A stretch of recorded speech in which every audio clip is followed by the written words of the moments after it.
Welcome to our channel. Today we how to activate AWS Kinesis for near real-time analytics. Easy tutorial step by step clearly.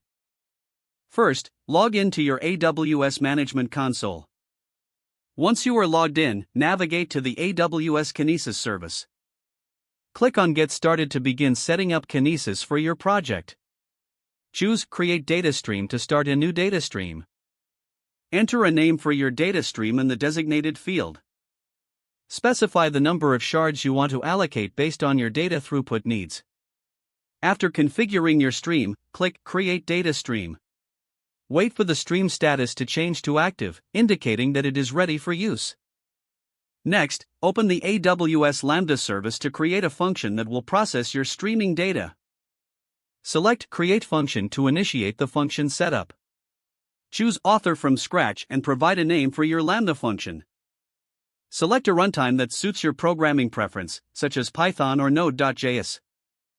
In the function permissions settings, create or select an execution role that has permissions for Kinesis. Click Create Function once you have set up the necessary configurations. After your function is created, scroll to the function code section to write your processing logic. You can use sample code provided by AWS or write your own to process incoming data from Kinesis. Next, go to the Configuration tab and select Triggers.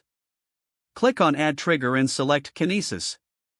Choose the data stream you created earlier from the drop-down menu. Specify the batch size and starting position for data processing. Click Add to connect the Kinesis data stream to your Lambda function. Now, navigate to AWS CloudWatch to monitor your Lambda function's performance and logs.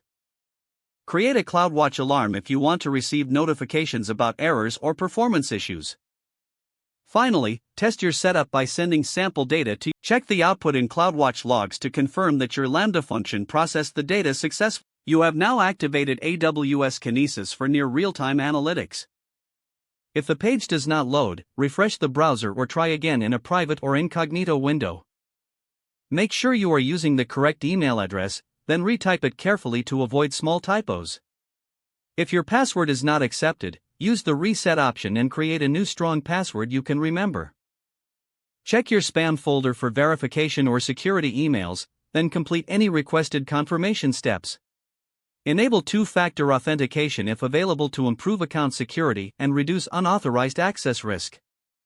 Don't forget to like this video and subscribe to our channel for more step-by-step tech guides.